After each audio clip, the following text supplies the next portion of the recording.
Desde el corazón de Rivas, Zarabanda Televisión. Hoy tenemos con nosotros a un personaje conocido, para mí aparte amigo, que es Alberto Reyero.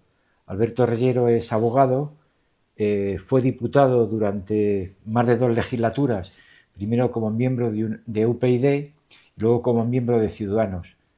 Pasó al mundo del estrellato, casi del cine, a partir de la COVID, de aquella cosa que nos invadió y mató a miles de personas y nos creó un mal síntoma en cuanto a la enfermedad, porque él era consejero de políticas sociales cuando surgió todo el brote gordo y cuando surgió lo que en algunos sitios se ha llamado como el gran destrozo, la gran masacre.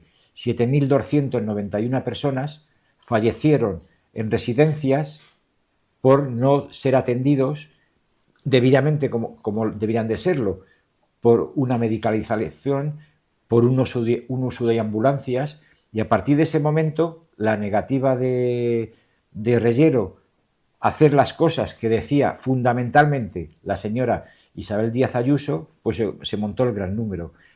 Alberto, encantado de tenerte en nuestro pueblo y de estar otra vez contigo. Igualmente es un placer venir a Rivas y estar contigo. Pues muchas gracias. Explícanos a partir de qué momento tú como consejero te das cuenta que esto va a terminar mal, con determinada población, sobre todo la gente más necesitada, la gente que tenía problemas de edad, problemas de movilidad, problemas de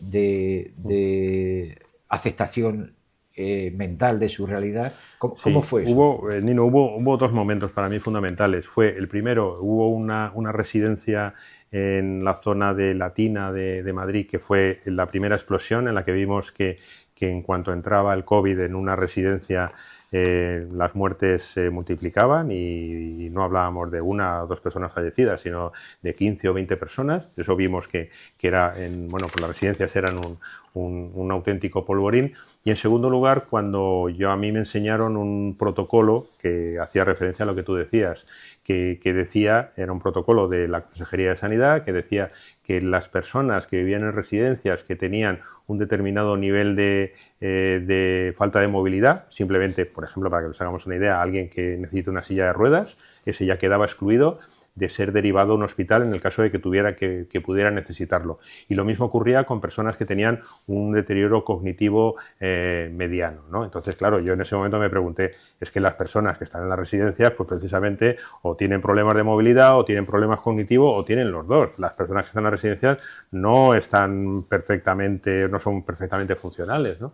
Entonces, fue cuando vi que se estaban tomando unas decisiones que estaban excluyendo a un número en ese momento indeterminado de personas de ser atendidos como el resto de los ciudadanos. Aquí no estamos hablando de ser bien atendido, es ser atendido como cualquier persona. En cuanto tiene una enfermedad, y cualquiera de nosotros, en cuanto tiene una enfermedad, pues va al hospital y se la atiende en el hospital. En ese momento lo que se hizo es poner una barrera que personas que estuvieran en esta situación pues no dejaban, o sea, las ambulancias no iban a las residencias o no podían acudir a las urgencias de los hospitales, lo cual era una auténtica barbaridad y se convirtió en una auténtica masacre. De ahí el número que has comentado de las 7.291. Murieron muchas más personas en Madrid, muchas más personas en las residencias y muchas más personas también fuera de las residencias, ¿no? Pero esas fueron las personas que murieron sin la debida atención sanitaria. Y cuando tú te das cuenta que esto empieza a pasar, que hay algunas residencias que hay un número por encima de lo normal de fallecidos, ¿qué haces? ¿A quién te diriges? Porque tú formabas parte del Consejo de Gobierno. Me supongo que en las reuniones que tendríais con la señora Isabel Díaz Ayuso, que es la que realmente ordenó las cosas que hacía junto con su asesor burgueño, ¿cuándo tú te das cuenta y a quién se lo dices? A ver, yo me di cuenta cuando vi ese protocolo y fue cuando avisé al consejero de Sanidad de lo que eso podía significar. Aunque siempre he dicho que para mí en ese momento era un papel, nada más que un papel, y yo pensaba, esto es imposible que se aplique.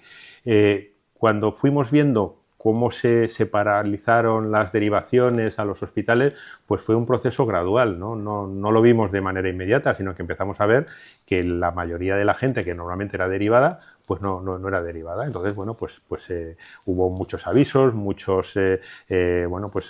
cuestiones que se comentaron, se discutía mucho lo que se ha dicho, la medicalización de las residencias, se optó por una solución que no era la adecuada, se optó por crear un macro hospital en IFEMA, que lo que supuso es utilizar a los médicos y a los enfermeros de los centros de atención primaria de urgencias de la sanidad normal. En lugar de llevarlos a las residencias, que eso hubiera sido la medicalización, se les llevó al hospital de IFEMA, porque el hospital de IFEMA se convirtió en un plató televisivo.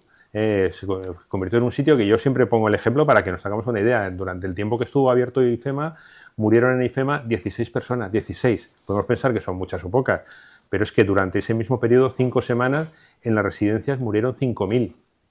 Evidentemente se pusieron los medios en el hospital de IFEMA con enfermos que tenían pronóstico leve en lugar de ir a las residencias, que es donde estaba realmente el problema, ¿no? Y eso, pues todo eso lo fui avisando, pero bueno, no se me escuchó. En un momento determinado pues hicieron un intento de apartarme de una manera mediática, ¿no?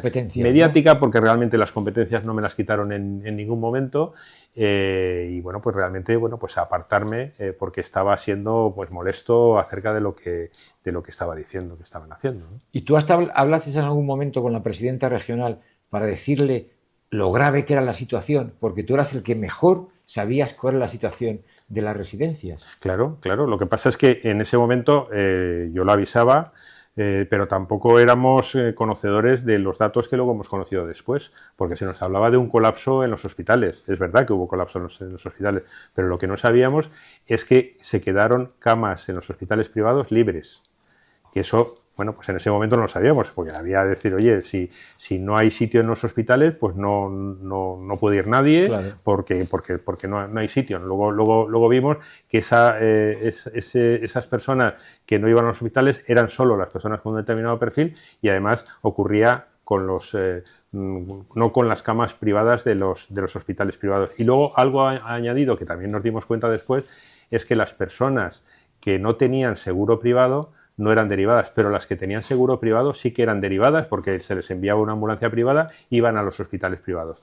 Estuvo compareciendo en la comisión de investigación de la Asamblea durante el tiempo que estuvo abierta el presidente de Hospitales de Madrid, y lo que dijo es que no hubo ni un residente de una residencia de la Comunidad de Madrid que fuera directamente a un hospital privado, lo cual es una auténtica anormalidad, porque lo lógico es que hubieran sido trasladados allí, ya que en ese momento existía un mando único sanitario, es decir, se funcionaba con la sanidad privada y pública teóricamente unificadas.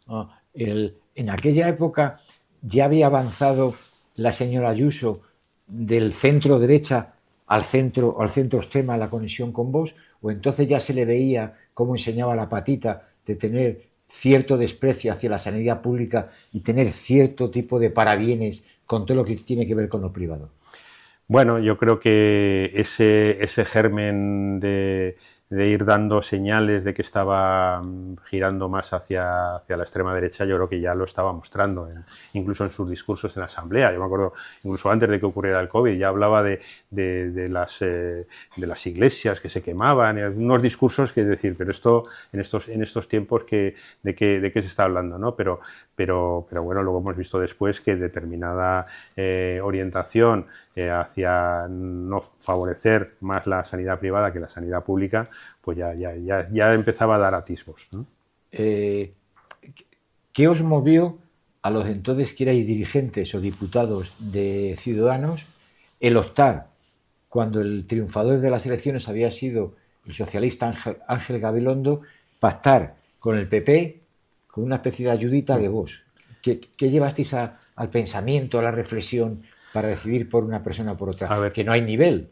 A ver, tú que conoces cómo funcionan los partidos, pensar que las personas que estábamos en Madrid éramos los dirigentes y que tomábamos esas decisiones, pues es decir mucho, ¿no? Esas decisiones no se toman normalmente a ese nivel, sino se toman en otros sitios. Se decidió bueno, pues en una decisión absolutamente errónea, el poner todos los huevos de la cesta con el PP en lugar de con el PSOE, y en un momento determinado, pues el llegar a un acuerdo con el Partido Popular, tanto en el Ayuntamiento como en el Gobierno de la Comunidad de Madrid, y lo mismo ocurrió en otras comunidades autónomas, ¿no? En Andalucía, en Murcia, en Castilla y León. Fue una decisión que venía desde arriba, absolutamente errónea, porque es verdad que eso además pues atentaba con, creo que el origen de un partido como Ciudadanos, que sobre todo que era no tanto hablar de bloques de derecha y de izquierda, sino de regenerar la política, ¿no? Y había que tomar decisiones a la hora de pactar con unos o con otros